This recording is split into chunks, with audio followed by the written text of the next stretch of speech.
John Fitzgerald Kennedy, do solemnly swear. I, John Fitzgerald Kennedy, do solemnly swear.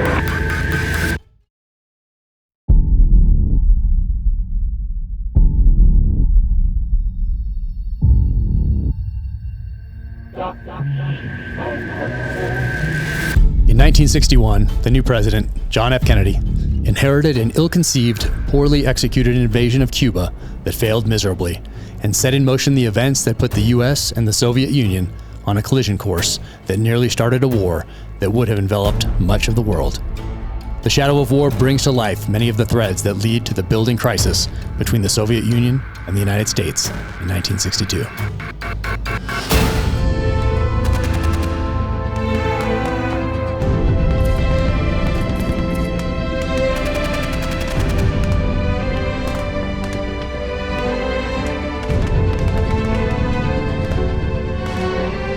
Welcome to the Jack Carr Book Club. My guest today is author Jeff Shaara. Jeff's new book, The Shadow of War, a novel of the Cuban Missile Crisis, is on shelves now. Jeff, this is such an honor for me. Thank you so much for taking the time. Amazing book right here, related. The Shadow of War, just incredible. But before we get into that, I didn't know that you were one of the most well-known rare coin dealers in Florida for a time. So before we get to the next chapter of your life, which is just so incredible with all of these books, I think I have most of them, incredible. And how did you get into the rare coin business, and how did you get so good at it?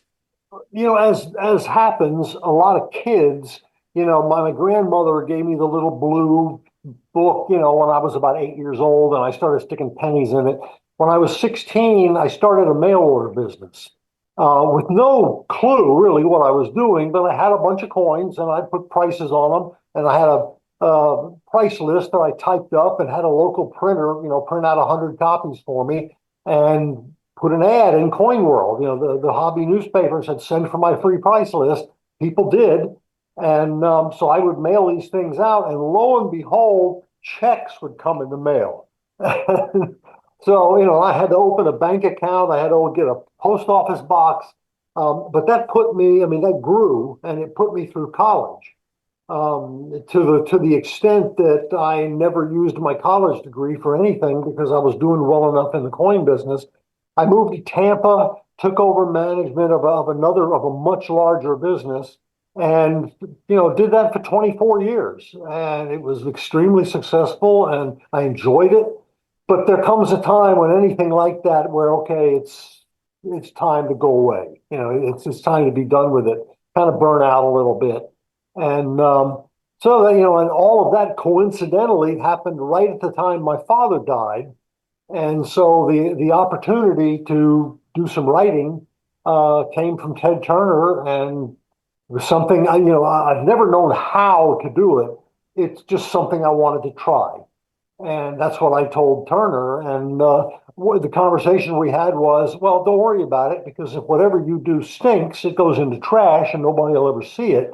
But the idea, I'll do a book you can adapt for a screenplay. It was always about being a movie.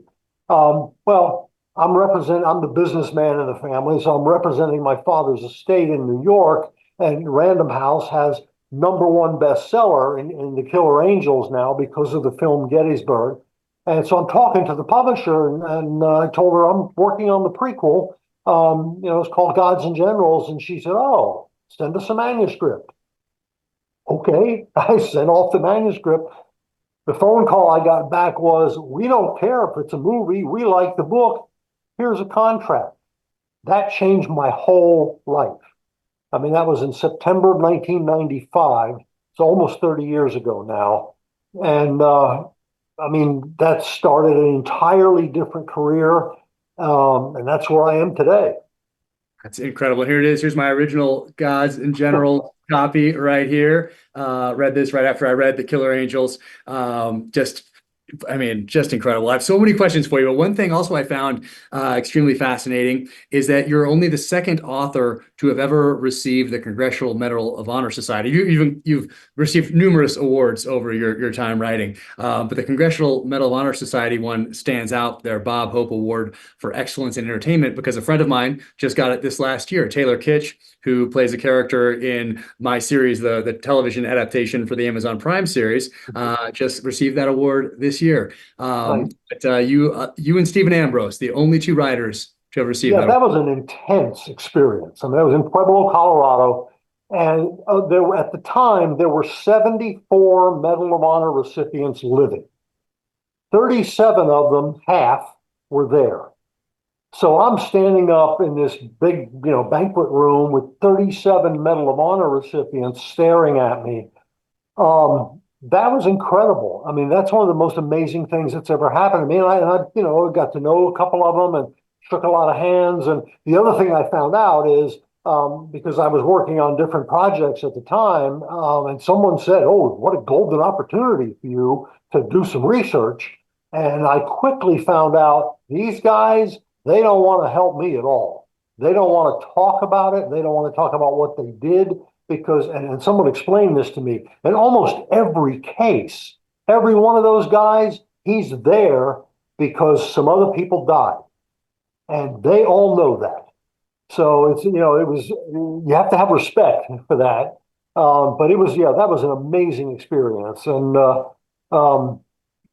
I met a lot of guys who were 3 stars and 2 stars, and guys who had been long retired, guys who were in wheelchairs, guys who were young, were awarded the medal in Iraq or Afghanistan. It was amazing. I mean, just an amazing experience. Yeah.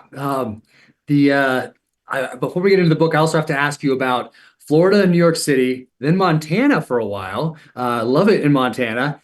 And now Gettysburg. And I took our youngest son to Gettysburg 2 summers ago, and we hired someone to take us around. I remember my parents taking me to different battlefields when I was in 3rd grade. He's a little older than that, but we hired someone who really knew what they were doing to take us around. And they pointed out your house, of course.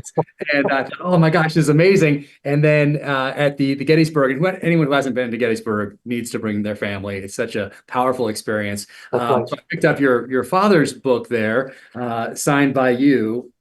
Amazing, right there, for my father's legacy and your signature. So I picked up. I would never put just my signature in my father's book. That's inappropriate.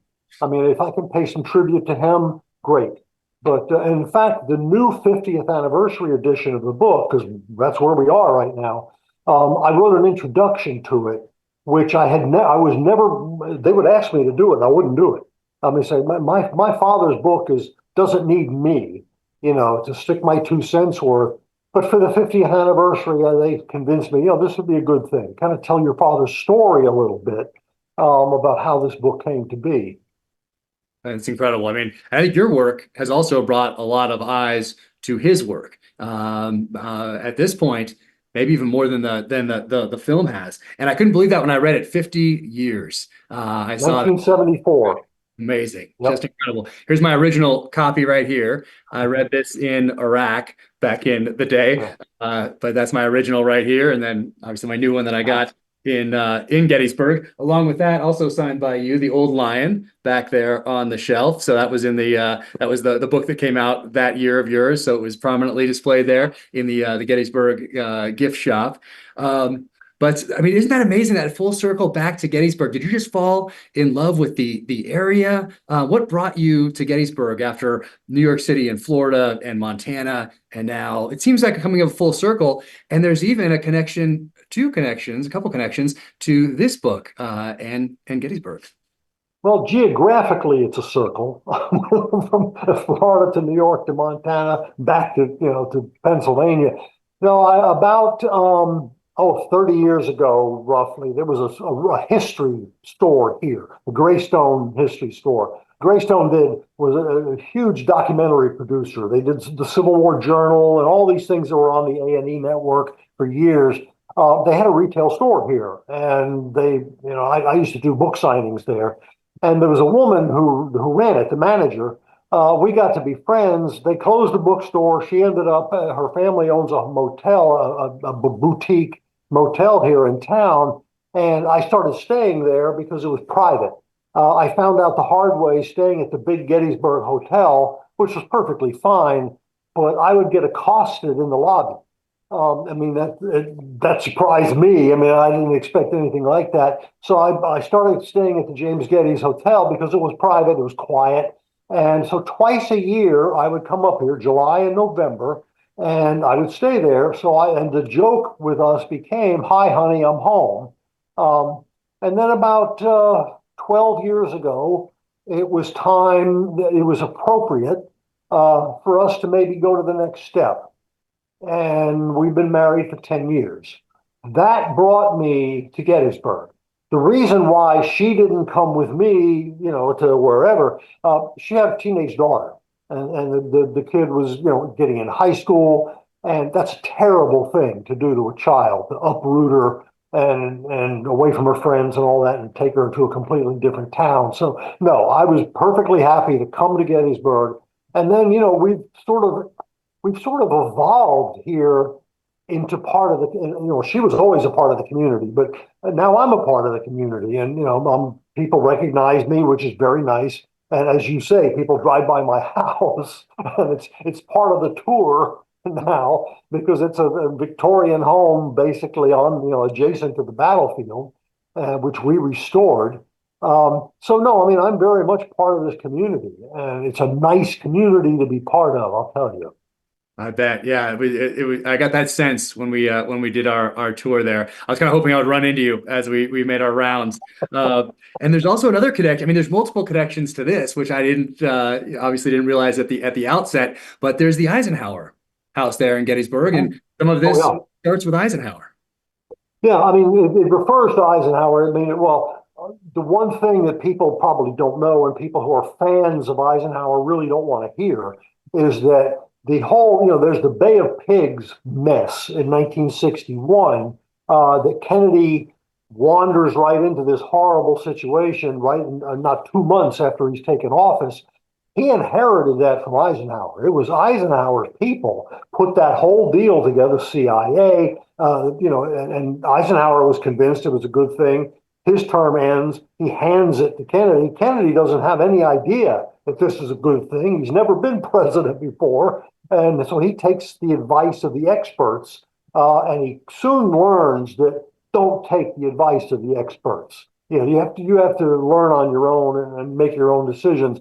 But the result of that mistake is a bad mistake, is the Bay of Pigs, which I start this book with, just sort of giving you a flavor of, what's going on in Cuba and why, people in Miami hate Castro and what the CIA is doing. All of this whole sort of scenario to see that, what happens next is pretty logical. I mean, the Russians see an opening there, and they decide, they're already friends with Castro, and they decide to take advantage of that. Yeah, the whole thing is incredible. Everybody needs to add this to their library along with all of your works. But going back to the beginning, to Gods and Generals, what was it like to write Gods and Generals? And had you been inspired by other historical fiction? Had you read things like Herman Wouk, Winds of War, War and Remembrance, or Once an Eagle by Anton Meyer, or anything like that? Obviously, your father's work, but had you done any other research, or not research? Had you been inspired by other work besides your father's as you started down this path? And what was it like to write this versus what you're doing now, as far as Well, research? I'll tell you, first of all, and this has been true now for 30 years, I do not read other historical fiction. I am terrified of being accused of plagiarism. And, you write a novel about whatever, and I pick up the one line of your dialogue that sticks in my head and comes out in my own book. That's the pure definition, and any accusation of that could cost me my career. So I stay away, and people send me stuff all the time. They're very nice, but I don't read it. Now, what I did do, with Gods and Generals specifically, the first thing I did, I reread Killer Engines. Because what I'm doing is I'm writing the prequel. So I need to, get the characters straight, get the sense of the personalities and all of that. And plus my father's, not his style so much, but just the format. I mean, how he creates the book, which was unique to him.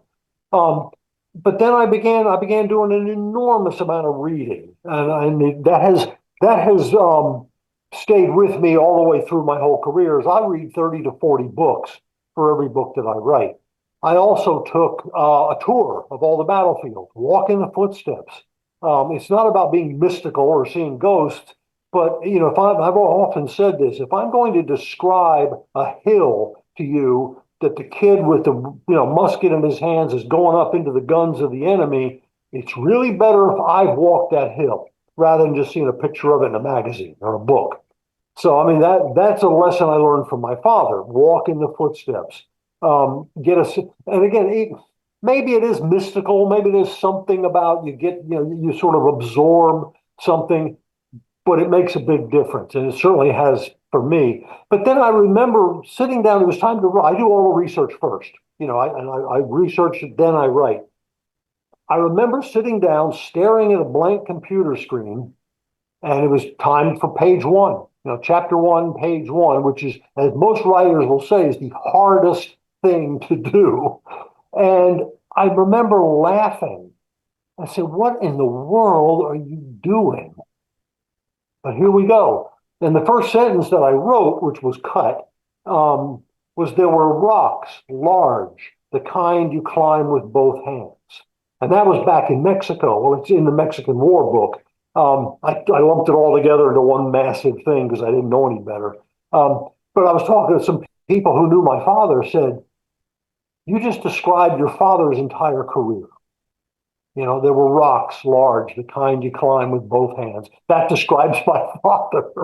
So, and I went from there. And what I also found out is once you get chapter one, page one done, the story can actually write itself.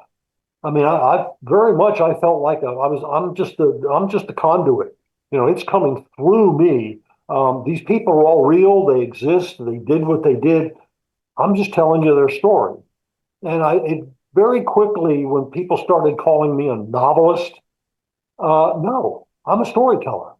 That's what I do. And besides, I don't feel like the pretentiousness of being a novelist, but I mean, my job is to find out who these people are, tell you their story the way they would tell it, hopefully. Take you with me back to the time. That's what I set out to do. And fortunately for me, it worked. Yeah, well, no one does it like you or your father, whose book I need to mention Pulitzer Prize winning book right here, and surprisingly, not a commercial success during his lifetime. Now, when the book came out in 1974, if you think about 1974, what else was going on? The end of the Vietnam War. Nobody in this country wanted to read a book about generals. It was about as out of vogue, out of fashion as you can imagine. Then the next year, it wins the Pulitzer Prize. Now, any writer wins a Pulitzer Prize, he has the right to expect that his ship has come in. His book will be a bestseller. The publishers will fight over his next book. All that, which typically happens. None of that happened to my father. Again, it was out of fashion as a subject. Commercially, it did very little. If you were in the military, you knew about it in the command and staff college and West Point and Annapolis and so forth. It was required reading. So it became sort of a very niche kind of a book. But my father went on to, I'm often asked, what other historical books did he write? None, because he couldn't find a market. So he went on to write other stuff. I mean, a Hitchcock sci-fi novel, a baseball novel, totally different, kind of material. And none of that particularly worked either. And at the time of his death in 1988, they were working on creating a film based on the Killer Angels. Nothing was happening. I mean, it was a huge disappointment. Promises were made, which is what happens in Hollywood. And again, nothing came of it. My father passed away in 1988, his second heart attack. He was only 59. 1991, Ken Burns goes to a party in his honor. Ted Turner is there. Ken says to Ted, and Ken has told me this personally. I'm not exaggerating this. He goes to Ted Turner and he says, "Hey, there's a book you need to read, and there's a man out there trying to make a movie." Ted gets excited, and the film Gettysburg results. Originally, the film was always to be called The Killer Angels. Ted's marketing people tested the name. You know, the people in the mall stand there with a legal pad and they ask you questions when you go by. The overwhelming consensus was this is a biker movie. You know, it's not Hell's Angels. And of course, Ted heard that and like, no, we're not doing that. So they changed the name to what I thought was the generic Gettysburg. And I remember writing Ted a note and I actually have his response in my files where I said, you know, Ted, over the last, whatever it was, 18 years, the book has sold nearly 400,000 copies total. I would think you'd want to keep the title, because nobody's going to, we thought, my family thought, that's the end of any connection people make between the book and the movie. It'll be totally separate. And Ted writes me back and he says, actually, we intend on reaching a good many more than 400,000 people. Point taken. So the movie comes out in the fall of 1993. The Killer Angels becomes a #1 bestseller, 19 years after it was published and 5 years after my father's death. So, I mean, he had no idea what he left behind, except what he did leave behind is he opened the door for me. Because had he lived, had he been alive, he would have written Gods and Generals. I mean, he would have, been a part of all of this. So that's something I take seriously, that, he opened an enormous door. Yeah, it's incredible. Everyone needs to have it in their library and pass it on to their kids, especially kids in, say, high school, even junior high, but high school, depending on their reading level, but certainly high school, college. There's so many lessons in those pages. Would you say that, is it fair to say that most of your books are less about history and more about character? I don't think I'm phrasing that quite right, but there's so much character in the books. It's almost like you get the history as a byproduct of that story through the characters. Is it fair to classify your work in that way, generally? Yeah, two things I would say about that. I mean, you're absolutely right. I'm not a historian. I don't want to write books about names, dates, places, facts, and figures. And I've met so many people who agree that they don't want to read all that. I mean, the people, I can't tell you how many people I've met who said, I hated history in school. And, somebody gave me a copy of, whether it's Killer Angels or Gods and Generals or whatever it is. And it's like, oh, now I'm taking my kids to Gettysburg. Yeah, I mean, a lot of historians at first really didn't like what I was doing. Because I was selling books and they're not. And I mean, I got some very well-known historians gave me a fair amount of grief. But that's changed because the historians have gotten smarter and they realize that if I draw you into a story about Stonewall Jackson, you might want to know more about Stonewall Jackson. So you might go pick up a biography. And that has happened. And so I think the historians realize there's a lot of respect now that I wasn't getting early on that I am now. But the other thing I would say is teachers contact me because they're using my books in their classroom, high school typically. At first, I mean, this floored me. I mean, I can't imagine that. But what the teachers told me, if you can give the kid characters he can relate to, characters he can get into, he doesn't even know he's learning the history. But what that does is it adds to my responsibility to get it right. I mean, don't screw around with history. Don't be lazy. Get where there are, like you said, where there are facts in the book, they're accurate. The history is real, even though it's not a history book. And I've talked to so many people, novelists I've talked to who've said, oh, I don't need to be that precise. This is a novel. I can do anything I want. Yeah, okay, that's fine. That's not what I do. I mean, I'm not, I'm sort of on the fine line, sort of between history and fiction. Well, it's an amazing gateway to history for people that might be a little intimidated by a gigantic biography of someone like an Abraham Lincoln or Grant or whatever, whoever it might be, Teddy Roosevelt. But through historical fiction, through your work, through the story, it opens those doors, I think, to a whole new understanding of history or a world that's out there to explore. And so it did that with me as when I was a kid in junior high school and high school, and continues to do that today. But so great, especially for kids that are just think that history might be a little dry. To Yep. read these books right here, it just expands their horizons and leads for a fuller, richer life. And I don't think I'm exaggerating by saying that. Why did you choose the Cuban Missile Crisis? Most people when they think of you, they think of the Civil War, World War One, World War Two. Well, obviously not so much Yeah. with the old lion, Well, but what caused you to want to explore the Cuban Missile Crisis? Was it something you'd always wanted to do? And I think I know a little bit of it, and part of it might be that different from your other books, you actually lived through this period yeah. in American history. You're That a was witness. part of it right there, and I'll talk about that in a second. But no, I mean, it started with Teddy Roosevelt. Up until Teddy Roosevelt, the old lion, I had written war books, and I hated that description. But realistically, that's what they are. I mean, there's stories about wars, and everywhere from the American Revolution to Korea. And my publisher and I had this conversation that, maybe it's time to get away from that. Maybe it's time, because first of all, I was running into a roadblock. What do I write next? I didn't want to do. I had done two books on the war in the Pacific, on Pearl Harbor and Midway, and the consensus was, well, he'll do Guadalcanal next, and then Iwo Jima and Leyte Gulf, and it's like, I really don't want to do that. I mean, it's redundant. The thing about war books, I don't care what the war is, they're sort of the same story.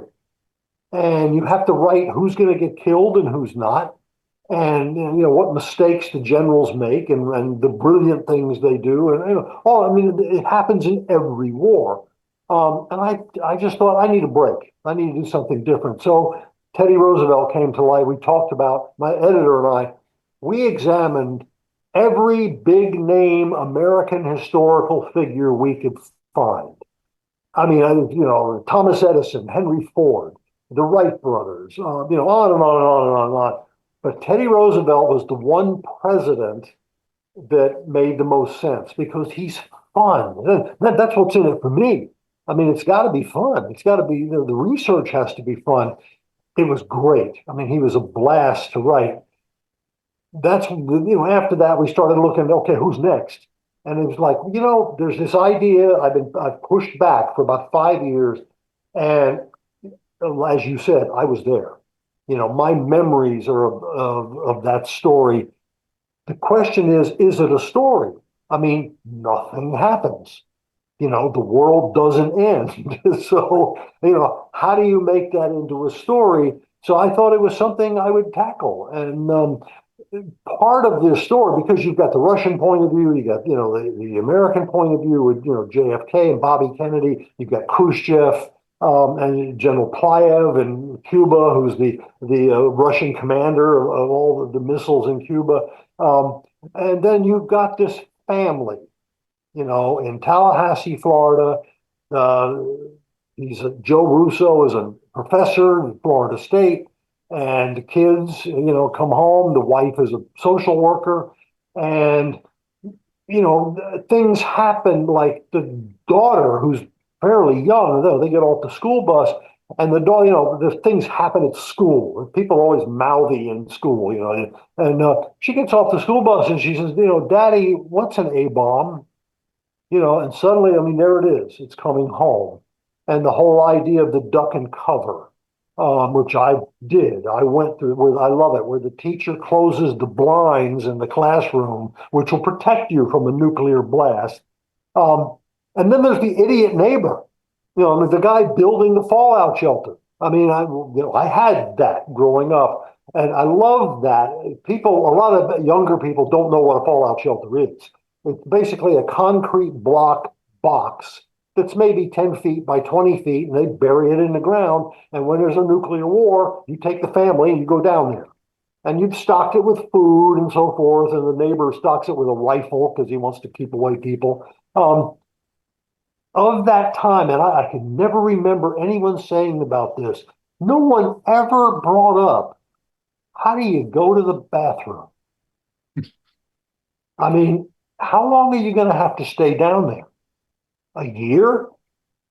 10,000 years? I mean, nobody knew. Nobody had any answers to this stuff. It was all brand new. But anyway, that part of it was sort of entertaining for me to write. But then I can remember my father bursting through the kitchen door, turning the TV on, and says, Kennedy is about to talk, and Walter Cronkite every night, and that's my childhood. So to be able to include that in the story and include it in the story where it fits in, that was great fun. What I have heard from people since the book's been out is how many people of my age remember it all. They did all that stuff, and older people who were, I talk about the convoys of deuce and a half trucks coming through Tallahassee, carrying the troops to wherever, Key West, Tampa, Orlando, wherever they were going. And I've talked to guys who were on those trucks. That they were part of that. So it's a fascinating story, and the most important point about this I want to make is that I wrote this for young. I didn't write it for the people who were there. I mean, they already know all the stuff. I wrote it for younger people who have no idea, because it's really important to understand just how close we came. And we did come close. And I think people need to know that. Yeah, I want to jump to that. Well, I want to get to that, how close we got, because there was some new information in the book that I was maybe slightly aware of, but not in the detail that you go into here in the shadow of war. How old were you when you were doing those duck and cover drills? And was it scary? Was it something that you could at that age conceptualize what you were doing, why you were doing it? Did you think that it would actually protect you from a nuclear blast? What did that feel like to be a kid? How real did you think it was? Well, I was 10 when the Cuban Missile Crisis happened. I mean, I remember doing it, but I don't remember any particular fear unless the teachers were afraid. I mean, if the teachers acted like they were afraid, well, that's going to be contagious. But for the most part, I mean, it was just, we just have to do this perfunctory thing you have to do. And so we did it. And then, of course, the fallout shelter signs, these big gold and black things that began to pop up all over town. My father at Florida State, I mean, like the English department building where his office was, sure enough, I mean, the basement of that was a designated safe place to go. Which again was so foolish. I mean, it's ridiculous. But we didn't know. I mean, we didn't know better. None of us had been to Hiroshima. We didn't know what a nuclear blast really could do to us. So I don't know. I mean, we're just so very fortunate that we're all still here. Yeah. I remember reading Hiroshima in high school, I believe it was, maybe freshman or sophomore year. Actually went there when I was 20, went to Nagasaki when I was in the military, went to Nagasaki, so years later. But this is jumping ahead. Where were you when John F. Kennedy was assassinated? And how did this time period from Bay of Pigs through the Cuban Missile Crisis, through the Kennedy assassination, how did that shape your worldview at such a formative time in your life? People that are a good bit older than me will remember exactly where they were and what they were doing when they heard about Pearl Harbor. Younger people than me will remember exactly where they were and what they were doing when they heard about 9/11. I remember I was in fifth grade chorus rehearsing for the Christmas. Remember, this was November. Rehearsing in the choir for elementary school chorus. And a guy came in, a kid comes in and whispers something to the teacher, and she begins to cry.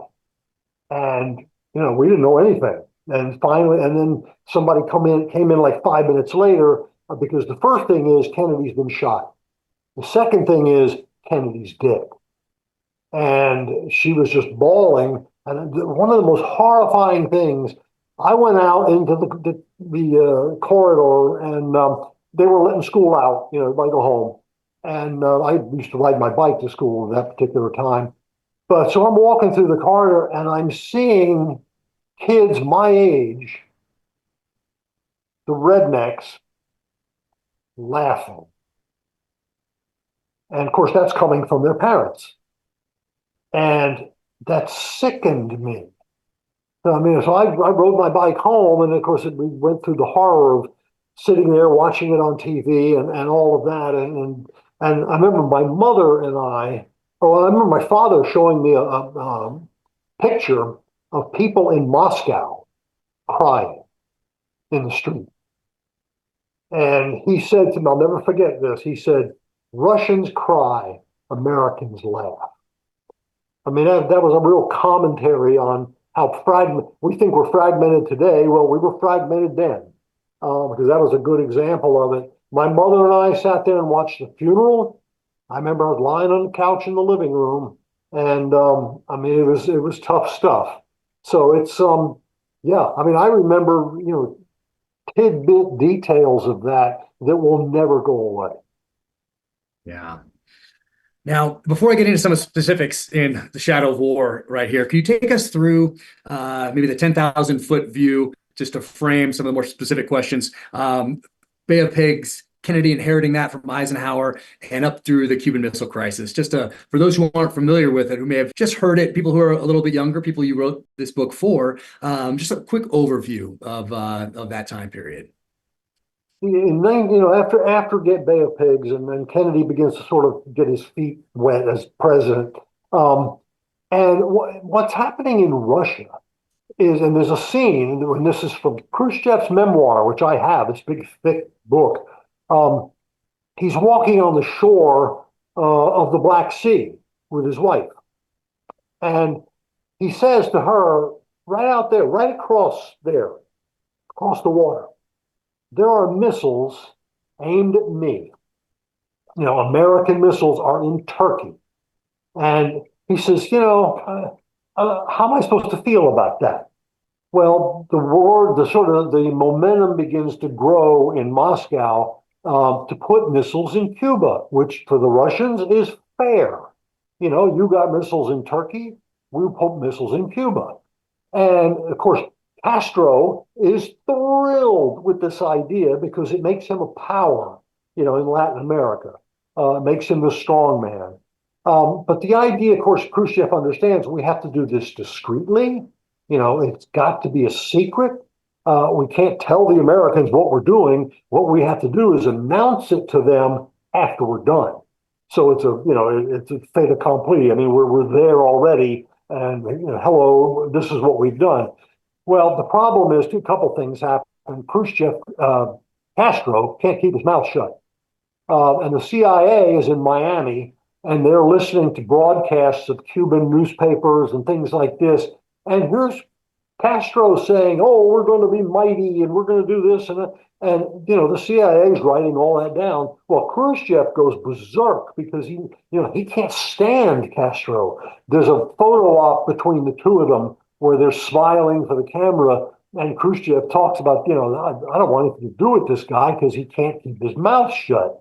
But then the Russians are doing this. They're sending over the missiles. They're sending over missile launchers, and 40,000 Russian troops are coming over with them. And then, at first we really have no clue this is going on until we've got the U-2 spy planes. The U-2 spy planes, we're careful with them because they fly at 70,000 feet, which just makes them invulnerable to any ground fire, any aircraft fire, except Russian technology gets better. And in 1960, they launch a missile, anti-aircraft missile, and they shoot down a U-2 over Russia. Big story, big goings on with that. So the Russians can now shoot us down. So what Kennedy orders is the U-2s can take pictures just like they're doing, but they got to stay outside the border. There's no reason, outside the border of Cuba. There's no reason for the Russians to do that. That's an act of war. It's still the pictures they're taking.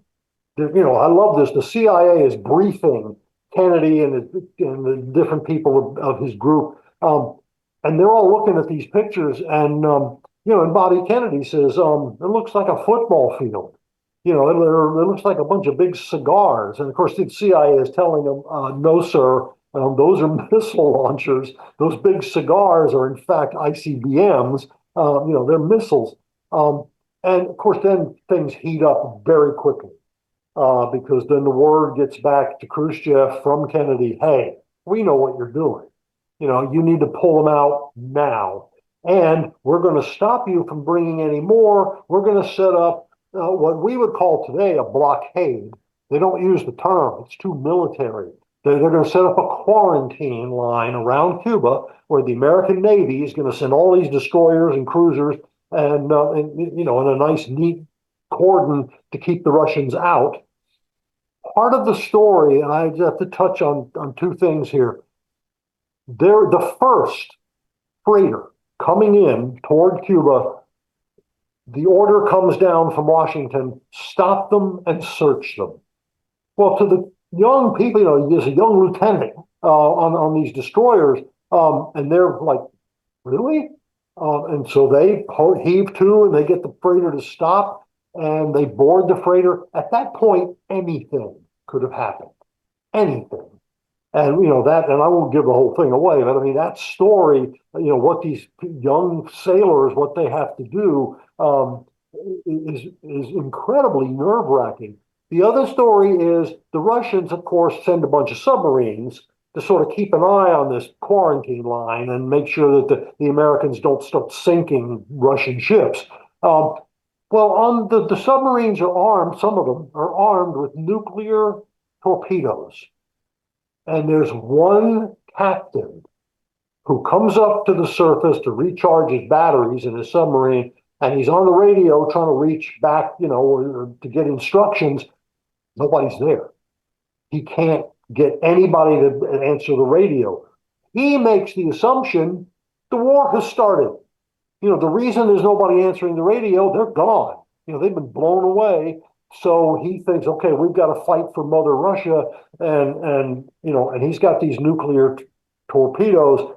How that plays out is a really interesting story too, and I got all the documentation on that. All the names are accurate and everything. But these little stories are going on, any one of which could have set off the spark. It's not just the U.S. and Russia and missiles doing, no, any one of these little things that happen could have set off the war. And the negotiations are going on between Washington and Moscow, nervous, tense negotiations both ways, because the Russians have those guys as part of part of what's in the Kremlin. They're all saying, launch the missiles, strike first. Let's just do this. So are we. There are people, the Secretary of the Air Force, Curtis LeMay, who was a hero in World War II, the man responsible for firebombing Tokyo. He wants to launch the missiles too. He tells Kennedy, let's do this. It's a winnable war, acceptable casualties. They start talking about numbers like we will lose 20 to 40 million people, but we'll wipe them out. And I mean, what U.S. president is going to say, sure, let's just take out, 20 to 40 million Americans. But that's what's going on. I mean, that's the noise that's coming out of this. And how that resolves itself, of course, is a big part of the story. The role of Bobby Kennedy's role in this is really key. And then you've got, McNamara and Dean Rusk, and I mean, all these people that are part of that whole group. It's one of the most important times in our history. And fortunately, nothing happens. Fortunately, we are one person away, it seems. That section of the book where you're talking about this submarine captain and that process where I believe all three people have to concur in order to launch missiles. Two, I believe, want to launch. It comes down to one person, and which essentially changes the course of world history. Yes. Because if he had said, okay, yeah, okay, these two guys are saying we should launch. I'm the third. It seems to make sense to me. We can't reach anybody back home where we're trying to reach on the radio. It would logically, yeah, that reason is because it probably doesn't exist anymore. We're at war. We're on our own. We need to launch. Okay, I mean, that's fairly logical if you put yourself back in those shoes of those guys at that time. Yeah, it takes a certain mindset to be willing to make that step, that leap. And I mean, you've got people with that mindset. I mean, that opt on the side of attack, versus opting on the side of defense. Imagine there's a different person in there. Imagine it's a different guy. There's that one person, it seems. So much rests on his shoulders, so much pivots on that. It's like a Hollywood, just that section of the book could be a Hollywood movie right there with those characters. It's just incredible that what it comes down to, a nuclear war versus not. It's just, I don't know where I'd heard that before. I couldn't place it when I read the book, but I either heard it somewhere or read it somewhere at some point in my experience. But you really bring it home in The Shadow. It's just incredible. And you're talking about these different characters in the book who are real people. How do you decide in this book and in others who will tell the story? Whose point of view? This one, obviously, of Khrushchev, it's amazing you humanize him in this book, which is something that most people don't do when they're writing about that time period, particularly if it's popular fiction or something along those lines. You need the antagonists, you need the bad guys to move that story forward. And I love him talking with it's not his wife, but they were together for 40 years. Well, they're together for 40 years. They're not married. Might as well have been. Or talking about farming and just so I love that part of it, and then the Bobby Kennedy side of it. So choosing who's going to tell this story, whose point of view we're going to go on this journey with in your other books and in this one in particular. How do you decide that? It's tough. I mean, it's putting a puzzle together to see whose voice is going to. And a lot of it depends. Do the research first. From the research, you'll figure out, okay, whose voice matters. And not only matters historically, but who I can get into his head. Part of my job is to put words in the mouth of significant historical characters. I better put in the right words, or the book simply won't work. So they have to be accurate. The dialogue has to be accurate to the characters. So that's part of the search, is finding those people that I think will work, that I think I can put words in their mouth and have the story move along. And the other thing too, I mean, the way my father invented the format is you're moving from character to character through the timeline. It's a way of propelling you through the timeline. And so, you need that too. You can't have somebody who's like stuck in one place and never moves. And I'll change my mind. I'll get into the story and realize, I don't like this guy. That's the other thing. I have to like him. If I don't like him, I'm never going to have the energy to really, to get into his head. But in this story, I mean, once I realized Sergei Khrushchev, by the way, Khrushchev's son, smuggled the manuscript of Khrushchev's memoir out of Russia and brought it to the United States and had it published because the Russians didn't want it revealed. And Sergei ends up living in Rhode Island, and he's an American citizen.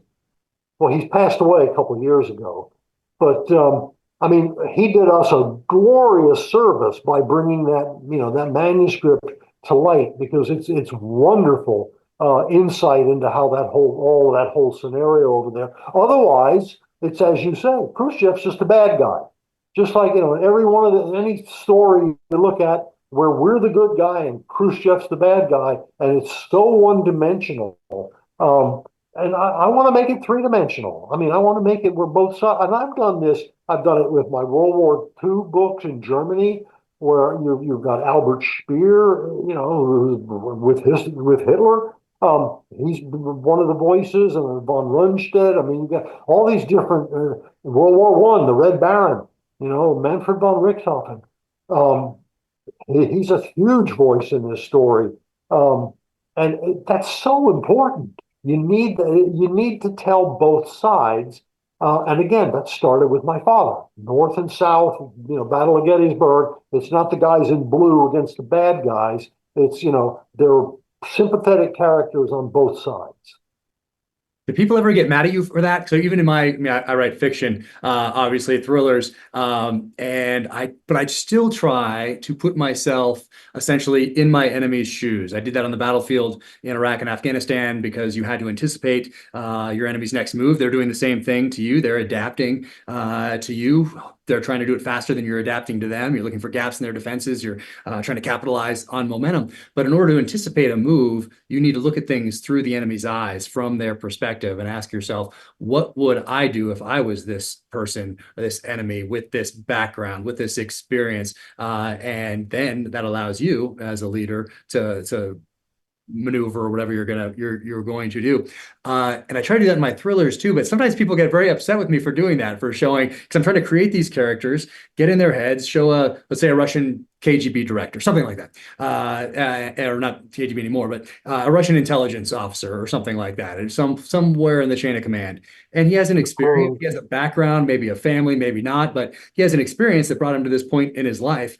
So I try to show that point of view from that character, even though it's completely made up. But people often get very upset with me for that.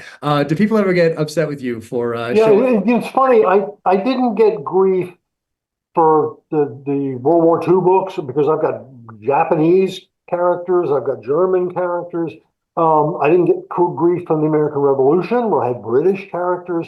Where I got the grief is Civil War. People are more sensitive about Yankees and rebels than anything I've written about. But it's funny because I'll get grief from somebody in the South. Oh, you're too good to the Yankees, and you do this and that, and whatever. And then I'll get the same grief in the North. Says, oh, how can you talk about the rebels like that? I mean, so it's like, that tells me I'm doing my job because I want to be right on that fence. And if I'm getting it from both sides, I am on that fence. That's so interesting. What did Khrushchev or the Soviets maybe generally learn from the Gary Powers U-2 incident? There's a portion in your book where you touch on it. You don't go too far in depth, but I love those sentences or those paragraphs in books that makes me want to ask further questions. What do you think? So what if a Russian spy plane was shot down over the United States? And you pose that actually in the book. That's something that he's thinking about. What we're talking about is there's a giant double standard. Just the fact that the Americans feel obligated or entitled to put missiles in Turkey and Italy and all over Europe, but we raise holy hell if the Russians put missiles in Cuba. So, yeah, I mean, clearly that is a double standard, and I don't know how you deal with that. I mean, I wasn't going to write this book from the point of view where the Russians are right. Where the Russians should have put missiles in Cuba. I mean, that's silly. But there's a logic to that. Khrushchev's logic is sound. So, and of course, the way they get the missiles out of Cuba is we promise to get the missiles out of Turkey. And how that comes about is a very sneaky thing because it's never part of the official agreement. Bobby Kennedy is responsible for much of that, and of course what JFK has said from the very beginning of this story, when they tell him, we've got missiles in Turkey, and he's like, we do? Why? I thought we got rid of those. And so it turns out those missiles are actually obsolete because what they're going to do instead is put Polaris submarines in the Mediterranean, and which are much more modern and much more efficient weaponry. So losing Turkey, losing the missiles in Turkey is really not a big deal. But to the Russians, it's a huge deal. So it becomes the bargaining chip. Again, this kind of stuff makes it fun, for me to tell a story like this. And there's quite the cast of supporting characters as well. One of them, who I'd read his book when I was in the military, specifically when I was deploying to the Philippines. But Edward Lansdale makes an appearance, Operation Mongoose. What did you learn about him in your research? Well, I mean, Lansdale is one of the people actually involved in Cuban Missile Crisis. And along with, I mean, he's there. He's not a principal, but because you got Allen Dulles and all these other people that are running the CIA. Yeah, but Lansdale, I mean, he probably deserves a book on his own because he's a spy's spy, and I don't know exactly how much of this is his responsibility, but they keep doing things to get Castro, and they keep doing the stupidest things you've ever heard. I mean, it's like if the Three Stooges were spies. That's what they're doing. They're going to put a seashell on the shore where Castro walks. That when he picks it up and puts it to his ear, it will blow up. A seashell on the shore. Now, how do we know Castro's going to pick that one up? I mean, on and on. They're going to poison his breakfast. Silly. His fountain pen is going to blow up, and I mean, they're trying to do all this stuff. I think Lansdale is probably smarter than that, but there's an awful lot of that going on. Yeah, no, he's a fascinating individual. And let's talk about the CIA a little bit and their relationship with the military, their ownership of the plan for the Bay of Pigs, be very territorial, very secretive. Did you learn anything new as you were doing your research about the Central Intelligence Agency, their relationship with the military, why they kept things so secretive that actually were not secret from the other side, when you're talking about Cubans in Miami or things you talked about earlier that were almost semi-well known in I intelligence? mean, the Bay of Pigs again. It was a CIA affair, and the military, who was perfectly willing to offer assistance, they've got a destroyer sitting offshore in Cuba, willing to help out. The CIA runs the show, and they don't want anybody else anywhere near it. Well, the military the military runs into a stone wall and says, "Oh, okay. I mean, I go ahead." And which was a disaster. Which was part of the disaster is the CIA thought they knew everything. They thought they knew exactly what was going to happen. The biggest mistake they made, they thought as soon as the guys hit the beach, that the Cuban population was going to rise up with them against Castro. Didn't happen. And I mean, that mistake right there has been made throughout history in a great many places. But the CIA had thought by doing their little spy work that this was going to happen. And when it didn't, it spelled doom for the 1,400 guys who went in at the Bay of Pigs, and made the invasion. I didn't know necessarily. Well, one thing I was surprised of is how quickly Castro reacted. When they got the word that this invasion was going on, what the invasion forces found out, oh, there's a little bunch of militia over here, we can take care of them, and then we just keep on going. We can make it all the way to Havana. Not really, because before they could get themselves even organized, the Cuban army, Castro's army shows up. And it's a firefight, and it's a one-sided firefight. Out of the 1,400 men, I think the number is something like 1,100 and something are captured. Another 100 or two are killed, and a few get away on rafts or whatever they had to paddle out until the American destroyer would pick them up. The whole thing was just. What it told Kennedy is, don't let the CIA plan operations. I mean, they can carry out some things, but don't get them into planning because they're inept. And that's the military's job. That was one of the biggest lessons learned. and if I knew this before, I'd forgotten it. But plausible deniability, something that's part of the Oh, lexicon yes. now, is essentially this is the start of plausible deniability. Yeah, I mean, but euphemisms have come out of Washington forever. And that's a good one. Plausible deniability, where you can say, no, those weren't our people. No, our people. Do you believe me? Well, it's plausible. I mean, that's sort of the definition of that. Yeah, I know. And talk about the euphemisms coming. I mean, later on, even got even worse coming out of Vietnam. And it's interesting that after JFK is assassinated, my understanding is that one of the first calls that Bobby Kennedy makes is to the CIA asking, "Did you do this?" And it would seem that stems from the Bay of Pigs.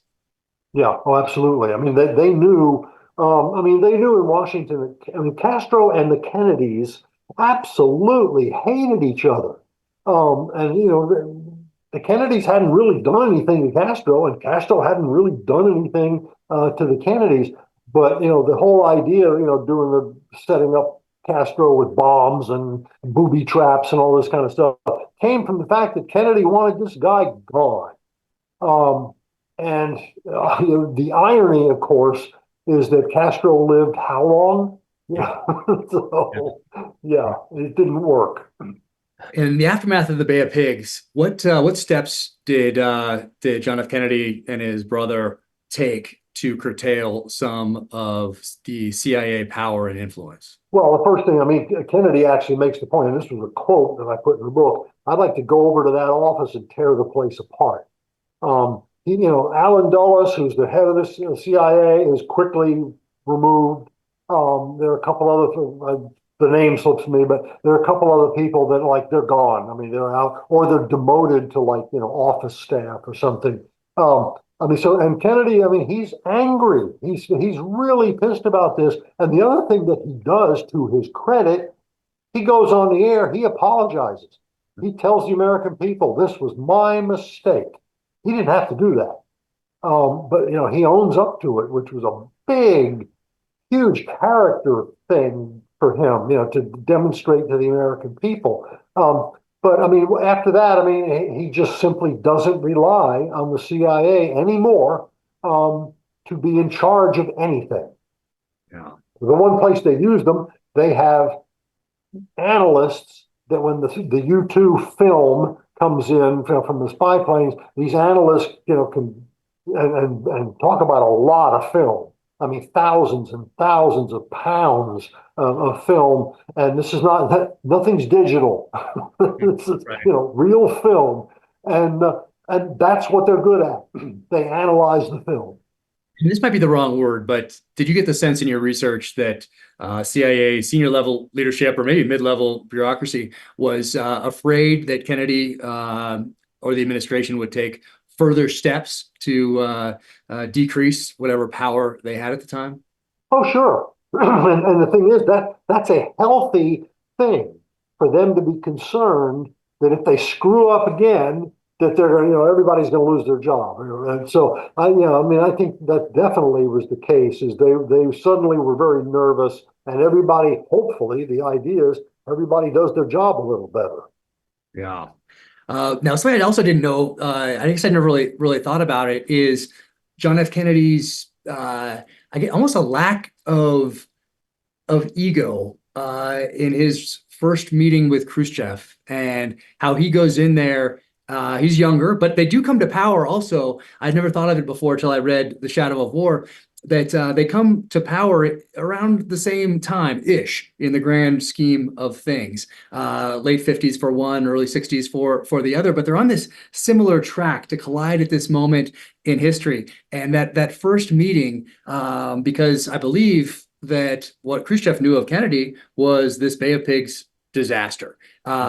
And Kennedy walks away from there realizing that he needs to do better going forward. And that was something that I hadn't really, I guess, thought through before. But what was that like to do that research and come to that conclusion? The meeting that really, I think, says a lot is Vienna. They met in Vienna, Austria. And Khrushchev goes in there kind of thinking, I'm going to be able to push this guy around. It turns out he's right. That Kennedy goes there sort of with his hat in his hand, partly because of Bay of Pigs, but partly also because Kennedy realizes he's the junior guy here. I mean, he doesn't have the, Khrushchev's been around since World War II. He's come up through the ranks in Russia. He's the strong man who takes over after Stalin dies. And Kennedy's got none of that. He's president because his father, put up a whole bunch of money to get him elected. Joe Kennedy.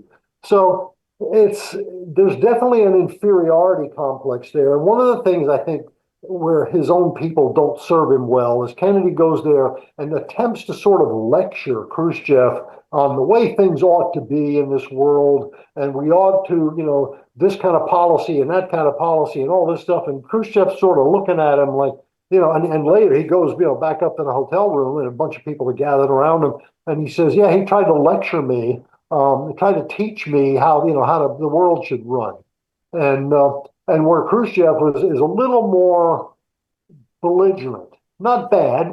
I mean, not screaming and yelling, but he definitely asserts himself in a way that Kennedy's really too sheepish to do. Afterward, it's a horrible thing for Kennedy. I mean, Kennedy recognizes, oh my God, I mean, this was a disaster of a meeting. And Khrushchev's like, yeah, I don't think we're going to, which is one of the things that gives Khrushchev fuel to put the missiles in Cuba, because he doesn't think Kennedy has got a backbone. And he thinks he can do pretty much what he wants. The XCOM meetings, what were they? Why did JFK not attend all of them or most of them even, which makes sense when I read the book?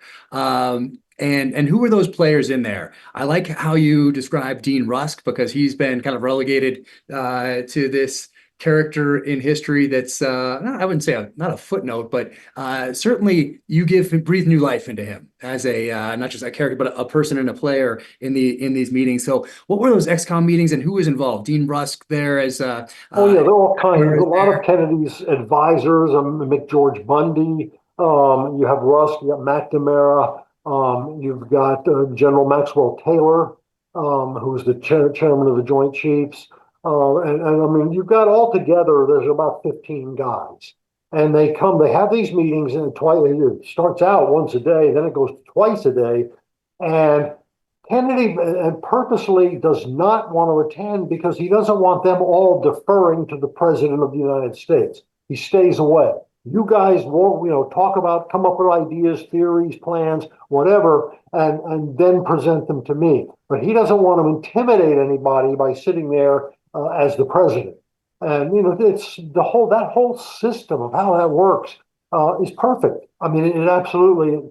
You get the best and the brightest, and you bring them into one group. You close the door and okay, talk. And you got 2 or 3 hours, and then later on tonight we're going to do it again. And they do this for 12 days or more, 14 days. It worked. I mean, they came up with stupid ideas, and they came up with brilliant ideas, but that's how this problem was solved.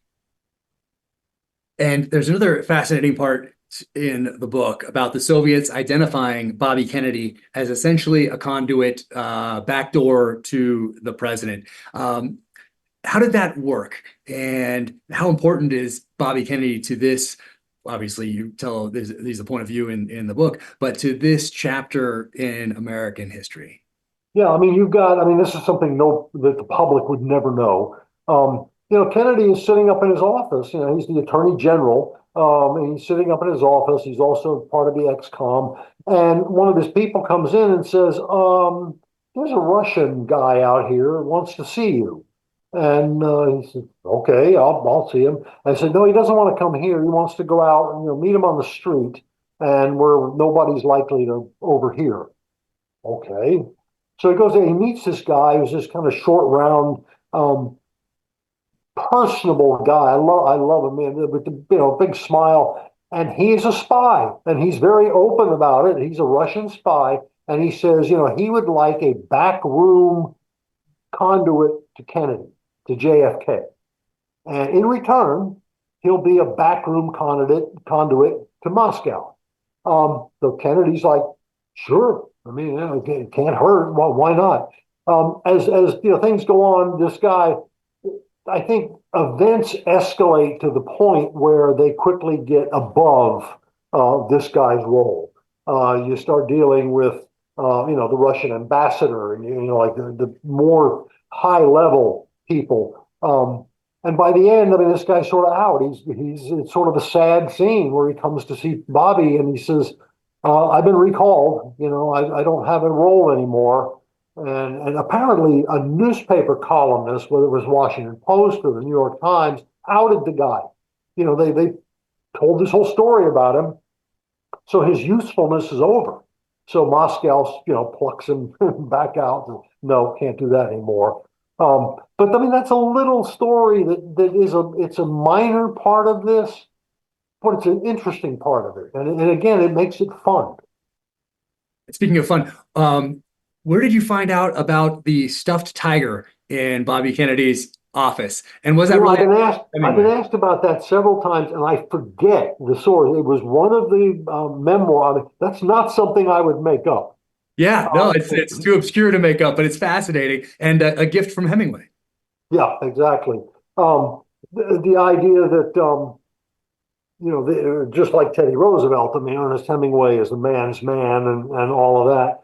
And early on, before Hemingway's death, he presents Bobby Kennedy with a stuffed tiger, and Kennedy puts it in his office. And of course, people come in and like, what's that thing? And then it becomes sort of fashionable to, pet it on the head. But I think Kennedy appreciates the macho aspect of that.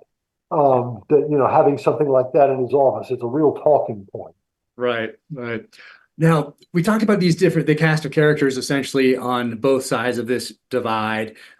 Cuba essentially in the middle-ish.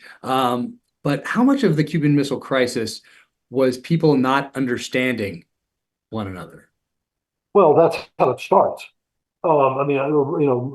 Castro had no grasp of how Kennedy would react.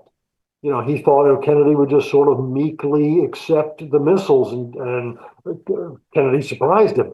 I think from the American point of view, they were sort of flabbergasted that the Russians would do something like this. I mean, why do you think that you can do this and we're just going to say, sure, okay, no problem? So, I mean, it starts out that way. But as they begin the negotiations, what quickly happens is that Khrushchev cuts through all the bull, and they start talking like they need to be talking.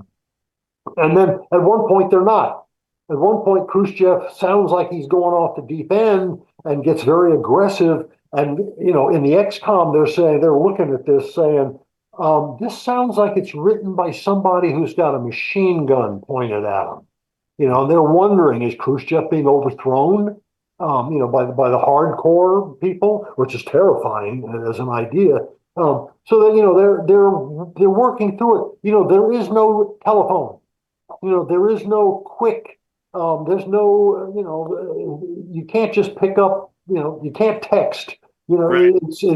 It's a slow process. Things that come in to the State Department where they're supposed to go have to be translated because they're in Russian.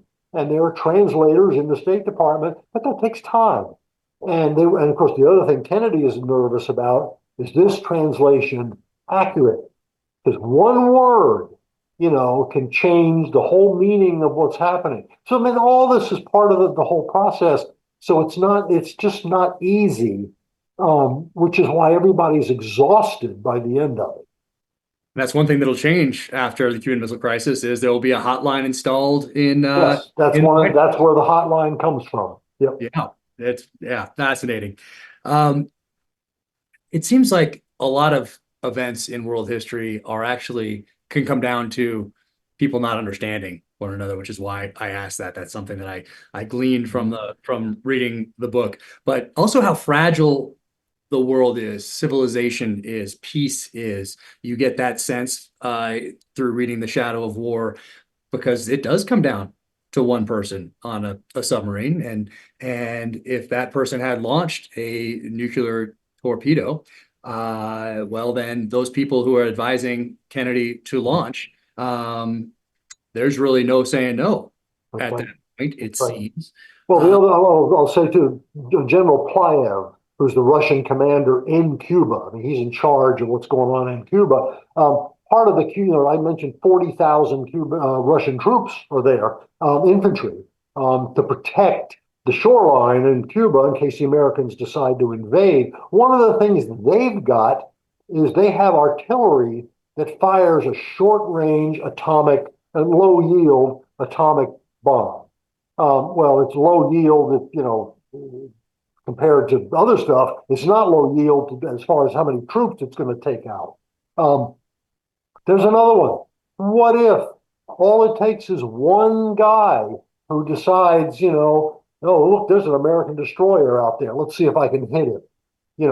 One guy. I mean, we sort of already made this point, but yeah, it was very, very fragile. And in writing this book, did you get the sense that today the world is more fragile when it comes to peace, specifically when it comes to nuclear weapons, with more countries now having them? Absolutely. Absolutely. It's terrifying what the world is like now, because, if you talk about one stupid Russian or one stupid American could have started World War III. Well, how about adding in there one stupid North Korean or Iranian or Pakistani or Indian or Israeli or British or French? How many? How many are there? I mean, I'm not sure. Certainly the Russians. How many more loose cannons are out there? And look at the governments that some of these things come from. Look at the North Koreans and the Iranians and the Pakistanis and the Indians. I mean, these are not terribly stable governments. What does that mean? I don't know. And I really don't want to find out, because I think it could be, it could be deadly. And I can't imagine limited nuclear war. I don't think that's a thing. I don't think it can stop with that. Yeah. And in doing all this research that you did leading up to writing the book, did you ever play the what if game? Or did you not do that? Like, what if the Bay of Pigs, so that invasion, had succeeded? People actually did rise up like the CIA thought that they would. Or what if the US had allowed Soviet missiles to be placed in Cuba? Did you play any of those scenarios out in your head? Not really. That's a whole genre that I've never dipped my toe in, because there's particularly when it comes to things like Civil War and World War II. The what ifs, they're enormous. First of all, the entire world would be different in a way we can't possibly even describe, and yet writers describe it all the time. And I stay away from that. People are always offering me ideas of alternative history, and I appreciate that. But it's like I spend so much energy trying to get it right. I can't imagine getting it wrong on purpose. Wow, I like that. Now, as we get closer to wrapping up here, what happened to those prisoners that you mentioned from the Bay of Pigs? Well, eventually they were released into Miami, and Kennedy's responsible for this. It's a little a little shadowy who releases them. Whether it's Castro takes the initiative. It seems like that's the case, and it was an incredible goodwill gesture on his part, because you're talking 1,100 guys, and 1,100 guys who invaded his soil. And they turn them loose. They're Cuban. They're all Cubans, and they're turned loose into Miami. That was a huge thing, and I think Kennedy had a lot to do with that. I don't remember exactly the mechanics of it, but yeah, it really it was a positive thing. It was maybe the only positive thing that came out of the Bay of Pigs. And then not long after, when we talked a lot about Bobby Kennedy and his point of view in the book. Not that long after, of course, he's assassinated. He's the Democratic frontrunner at the time. Well, there's your what if right there. Yeah. That's probably the biggest what if in the book, because Bobby Kennedy was going to win the presidency in 1968. Instead, it's Nixon. And how did the world change because of that? I was older and I was a huge Bobby Kennedy supporter when I was 16. Um, and yeah, I was devastated when he was assassinated. But yeah, it's again, it's the what ifs. You can pick out a lot of them, and every one of them would change history. Yeah. And then what happened to Khrushchev? Well, Khrushchev, the sort of end result of the Cuban Missile Crisis, where the Russians give in, is Khrushchev is weakened by that, and so in the Presidium and in the Kremlin in Moscow, the worst thing you can do if you're a strong man leader is be weak, and it's the Russian system, and so very quickly, within a couple of years, Khrushchev is arrested. And Leonid Brezhnev leads the sort of the movement against him, and Brezhnev becomes Russian leader, and he is for quite a few years. But that's their system. There's no election. It's just he shows weakness, and so the stronger people in the Presidium say no, we need to get rid of this guy. And we mentioned him earlier, but tell me a little bit more about Joseph Russo and what happens to him. Joseph Russo, I mentioned earlier, he's the father of this sort of everyman family in Florida. He's a professor at Florida State. He's terribly concerned about everything that's going on. He absorbs every piece of information he can get, and he's very philosophical about what's happening and what could happen. Joseph Russo is my father. I mentioned, and this is funny, I mentioned in the afterword of the book that and I never reveal that he's my father, but I mentioned in the afterword of the book, I say, he goes on to write a Civil War novel that's, famous and so forth. I can't tell you how many people have written me and said, I can't find that novel by Joseph Russo. Can you tell me what it is? And so I have to explain to them, yes, it's The Killer Angels, and it's my father. Sometimes you need to connect the dots for people. It's Yeah. But that was fun to read, for me to read that. I'm sure it was fun for you to write that. And there is another connection to Gettysburg here, and that is the JFK assassination. And there's something I didn't know, once again, until I read the book, that he was invited to Gettysburg in November of 1963. Yeah, the people here in Gettysburg are very aware of this. November 19th, every year, is Remembrance Day. It's the anniversary of the date when Lincoln gave the Gettysburg Address. We just had it a few days ago. It's a huge deal. The speakers come in, seriously important, big speakers come in. I spoke one year, not up there. Steven Spielberg was here, and Ken Burns, and quite a few people have done this. It's an emotional time for this town, and they invite people, and they've invited presidents before. They invited JFK to come to speak in November 19th. He would have come, this is the way I have heard it, he would have come, but he obliged. He had Democratic supporters that he owed a favor to in Dallas. And so instead of being here on November 19th, on November 22nd, he's in Dallas. And talk about changing history. There you go. Yeah. And as we wrap up here, this past June, not long after The Shadow of War came out, a now Russian nuclear submarine arrives in Cuba. That was interesting timing. When you saw that in the news, what did you think? I can't imagine.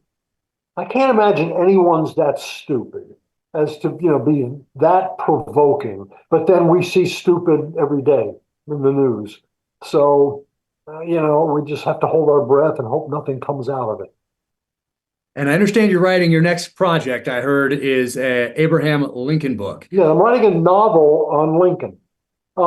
That may sound weird to people, and actually some people have said to me, why do we need another Lincoln book? Well, there's one reason is my publisher said to me, every publisher in New York wishes they had a Lincoln book every year. Wow. That was good to hear. Yeah. But there's a scholar, a renowned Lincoln scholar, Harold Holzer, up in New York. This was his idea. He's written over 40 books on Lincoln, and he said nobody's ever written a novel the way you would write it, from Lincoln's own point of view. So that's what I'm doing, and I've got about 600 pages of manuscript done, which is too many. I told my editor already, you got your work cut out for you because this thing's going to be huge.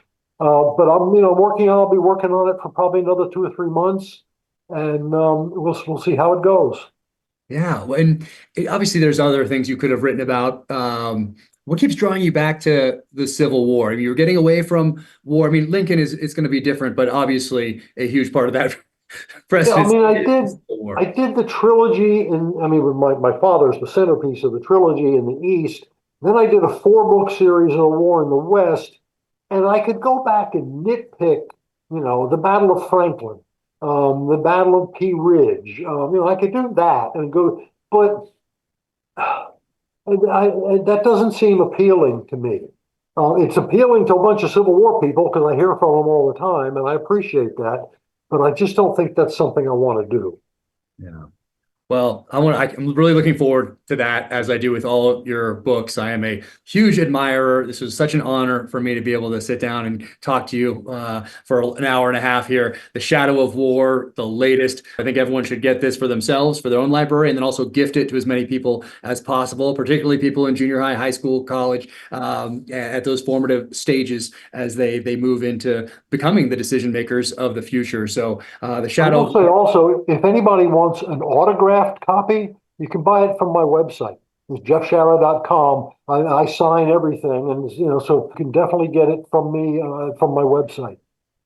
Amazing. And Killer Angels right here, of course, needs to be in everyone's library. Gods and Generals, amazing. Your whole library, which I couldn't hold up because it is it's so large now, right there. Gold Lion. But thank you so much once again for all that you do. Once again, huge admirer, Shadow of War. Really appreciate you writing this and all that. So thank you so much. Thank you. Take care. Happy holidays. Thank you for tuning in to the Jack Carr Book Club. To find out more about Jeff Shaara, follow him on Facebook at JSHAARA. And be sure to pick up a copy of his latest book, The Shadow of War. Available now. In January, the Jack Carr Book Club will host special guest David Morrell. David created Rambo with First Blood back in 1972. We'll be discussing his 3-book Brotherhood of the Rose series, which includes the Brotherhood of the Rose, the Fraternity of the Stone, and the League of Night and Fog. Go to officialjackcarr.com to learn more, including where you can add these book club selections to your library for 15% off while supporting independent bookstores. Join the community at Jack Carr Book Club on Instagram. And if you enjoyed this conversation, be sure to like, subscribe, turn on notifications, and leave a 5-star rating and a review wherever you get your podcasts. Until we turn the next page, stay sharp, stay true, and keep reading.